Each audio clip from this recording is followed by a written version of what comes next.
لوگوں کا طریقہ تھا، انہوں نے اپنے ذوق کے ذریعے سے ہمیشہ قوم پر مثبت اثرات چھوڑے، اللہ ہمیں سمجھ عطا فرمائے۔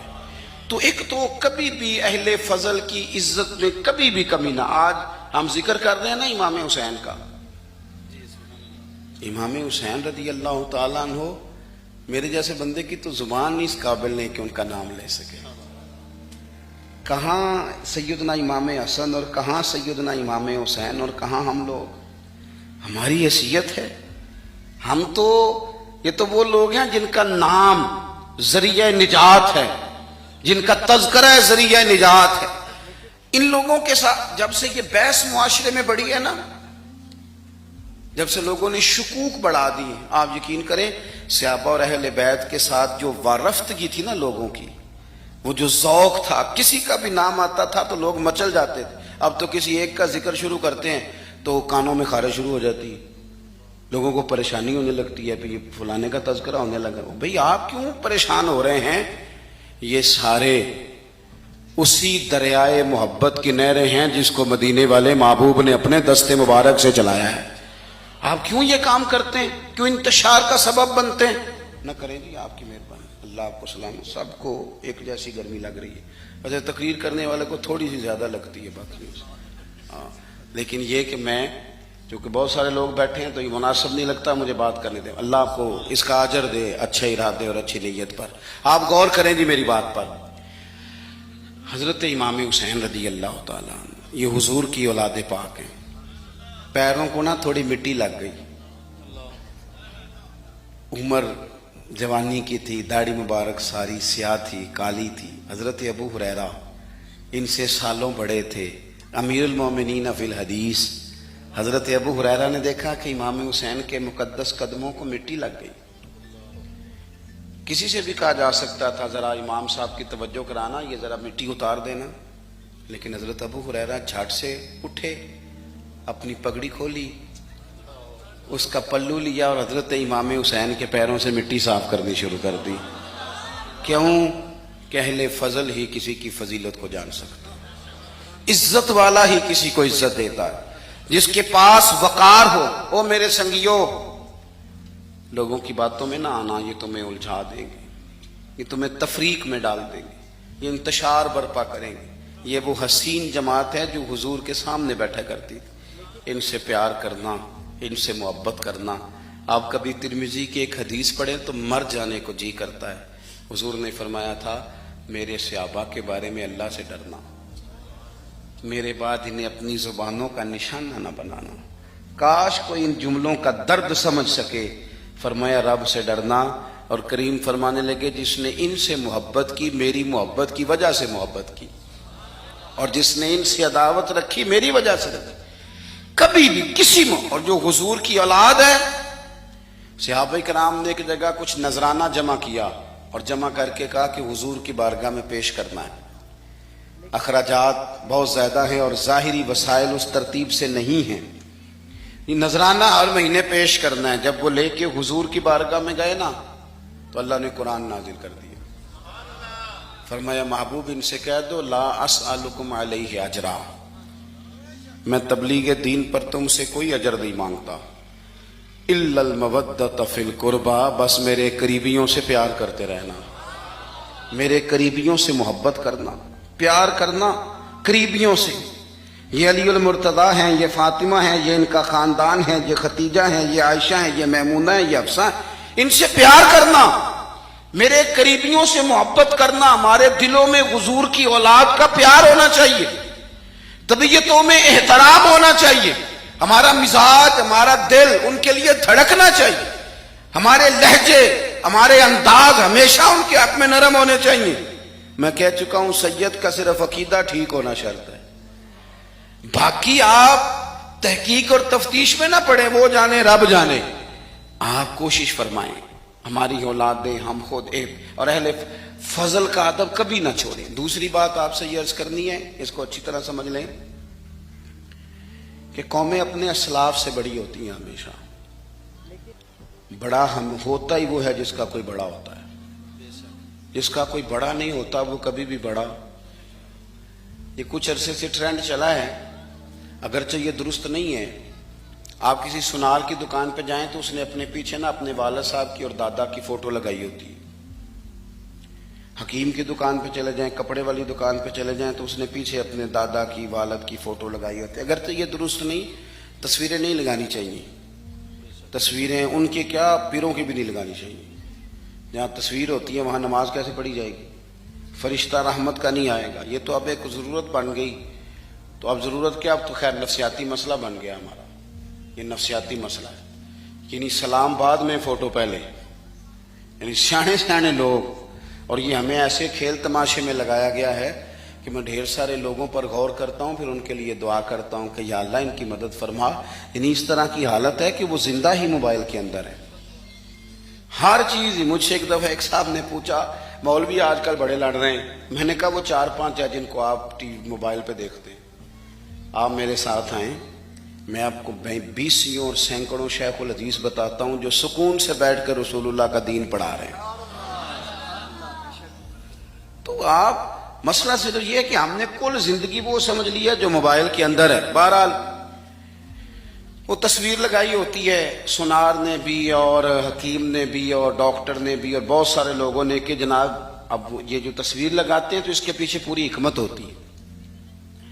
آپ ان سے پوچھتے ہیں یہ فوٹو کیوں لگائی ہے, تو وہ کہتے ہیں ہم یہ بتانا چاہتے ہیں کہ یہ کام آج نہیں ہم نے شروع کیا, ہمارا شجرہ پرانا ہے.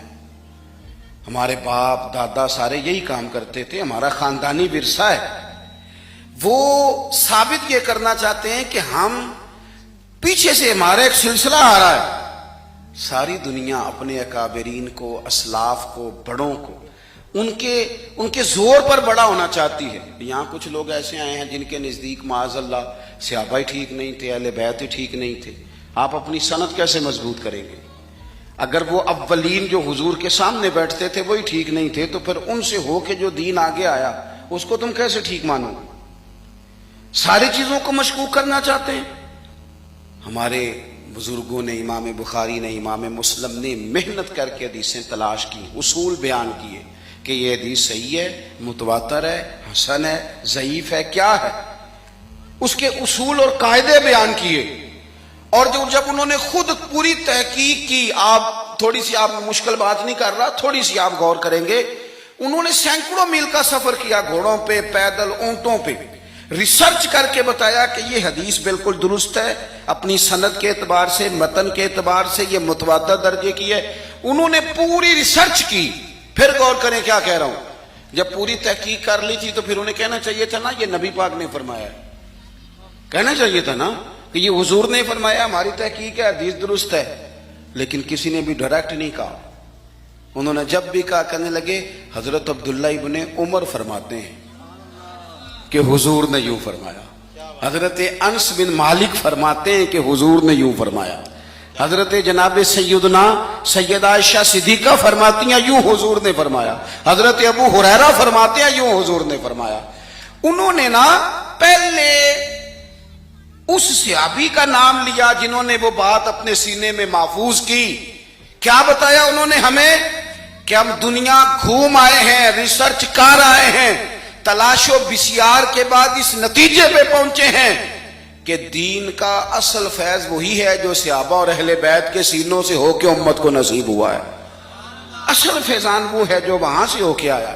تو ایک بات تو یہ کہ اہل فضل کی عظمت, اور دوسری بات کہ اپنے اکابرین کے ساتھ جوڑ کے رہنا, اور تیسری بات حضرت سیدنا امام حسین, حضرت امام حسن رضی اللہ تعالی عنہما, ان دو شہزادوں سے نا نبی پاک صلی اللہ علیہ وسلم نے جو محبت فرمائی ہے نا وہ بھی بڑی قابل دید ہے. حضور نے جو ان سے پیار کیا ہے. کچھ لوگ ایسے ہوتے ہیں کہ جن سے انسان جب پیار کرتا ہے, محبت کرتا ہے, تو وہ بات نا دور دور نکل جاتی ہے, وہ بات پھیل جاتی ہے. ان کے ساتھ نا میرے نبی پاک کا خصوصی لگاؤ ہے. اس کا مطلب یہ نہیں کہ ہر نانا ہی اپنے نواسے سے پیار کرتا ہے, یہ معنی نہیں. رسول پاک علیہ السلام جو کام بھی کرتے ہیں اللہ کی وحی کے ساتھ کرتے ہیں. حضور کا ہر کام وحی خدا ہے, اپنی مرضی سے حضور کوئی کام نہیں کرتے. تو نبی پاک نے جو بھی کیا ہے وہ امت کے لیے نمونہ ہے.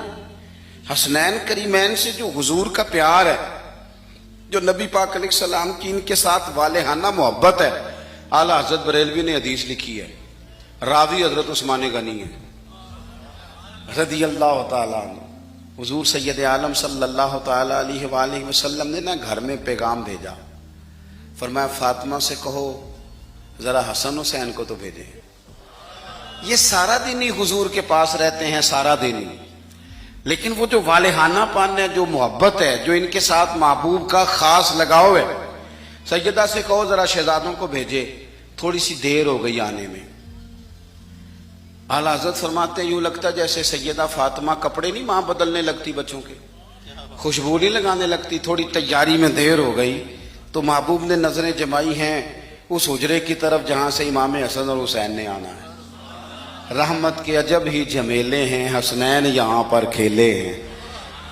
تو دونوں شہزادوں جب دروازہ کھلا تو حضرت عثمان غنی کہتے ہیں بچے جب نکلے نا دونوں تو یہ کوئی 10 15 50 100 میل دور سے تھوڑی آ رہے ہیں، تو یہی رہتے ہیں محبوب کے قرب خاص میں، انہیں سایہ کرم ہر وقت نصیب ہے۔ لیکن نبی کریم علیہ السلام کا جو والہانہ پن ہے، جو ان کے ساتھ حضور کا رشتہ محبت ہے، جیسے ہی دونوں شہزادے آئے حضرت عثمان غنی فرماتے ہیں محبوب نے مقدس گھٹنے زمین پہ رکھ دیے اور دونوں بازو کھول دیے۔ ایک شہزادہ اس سینے سے لگ گیا اس کندھے سے، ایک اس کندھے سے لگ گیا، اور پہلے بھی حضور پیار کرتے تھے پر آج تو رخ ہی بدل گیا بات کا۔ اللہ کے پیارے حبیب علیہ الصلوۃ والسلام فرمانے لگے اے اللہ، یہ دونوں شہزادے کندھے سے لگے ہوئے، حضور فرمانے لگے اے اللہ میں ان دونوں سے محبت کرتا ہوں، تو بھی ان سے محبت فرما۔ اور کہا اے اللہ جو جو میرے حسن حسین سے محبت کرے تو ان سب سے محبت فرما، تو ان سب سے پیار کر جو میرے حسنین سے پیار کرے۔ اللہ کے پیارے محبوب علیہ السلام کی محبت جب حضور کو، بھائی جس چیز کی طرف محبوب نے ایک دفعہ دیکھا ہے نا، وہ غار ثور میں حضور ایک دفعہ گئے ہیں، 3 دن قیام کیا ایک دفعہ گئے، تو ہمارا تو کئی بار جانے کو دل کرتا ہے۔ جہاں حضور تھوڑی دیر قیام فرمائیں اس جگہ سے پیار ہو جاتا ہے، اور جن شہزادوں سے حضور اس والہانہ انداز میں پیار کریں، ان کی محبت، ان کا پیار ہمارے دلوں میں ہونا چاہیے، اور کچھ نہ ہمارے جذبات ہونے چاہیے، کچھ ہمارے جذبات میں والہانہ پن ہونا چاہیے ان شہزادوں کے لیے۔ آج کل نا ہمارے ہاں دور ہے تقریروں کا، پوسٹیں لگانے کا، اپنی اپنی رائے، اور ویسے بھی جو ہم لکھ رہے ہوتے ہیں، جو بول رہے ہوتے ہیں، وہ اپنے لیے نہیں ہوتا الا ماشاءاللہ، وہ تو سامنے والے کے لیے ہوتا ہے۔ وہ تو حضرت مجدد الفسانی رحمۃ اللہ علیہ کے حالات پہ ایک سیرت نگار نے لکھا ہے کہ آپ نے ایک شخص کو نا اپنے سلسلہ نقشبندیہ میں اجازت دی کہ اب آپ بھی آگے اللہ اللہ بتائیں، تربیت کریں، یہی طریقہ ہوتا تھا، تو ان کو خلافت دے دی، اب وہ سلسلہ طریقت میں آگے اشاعت سلسلہ کا کام کریں گے۔ کچھ عرصے کے بعد وہ خلیفہ صاحب نے حضرت شیخ کو خط لکھا تو کہنے لگے حضور آپ نے فقیر کو اجازت دی تھی، اب میں تقریر بھی کرتا ہوں، تدریس بھی کرتا ہوں، تصنیف بھی کرتا ہوں۔ تو حضرت فرمانے لگے آپ بہت اچھے کام کر رہے ہیں، رب آپ کو برکت دے، پر یہ سارا کچھ تو آپ لوگوں کی اصلاح کے لیے کر رہے ہیں، کچھ اپنے لیے بھی کرتے ہیں، رات کو تہجد میں اٹھ جاتے ہیں، کچھ اللہ کے حضور رونا نصیب ہو جاتا ہے، کچھ آپ کو درود و سلام کی کیفیات نصیب ہوتی ہیں، یہ تو جو کچھ ہے الحمدللہ بہت اچھا ہے، قابل تعریف ہے، پر یہ تو آپ خدمت دین کا کام کر رہے ہیں نا لوگوں کی، آپ اپنے لیے کیا کر رہے ہیں؟ یہ بھی تو مقام غور ہے۔ بہت ساری چیزیں آج ایسی ہیں جو تقریروں میں تحریروں میں، لیکن ہمارے پرانے بزرگ جو تھے ان کا رنگ اور تھا، ان کا انداز والہانہ تھا، والہانہ۔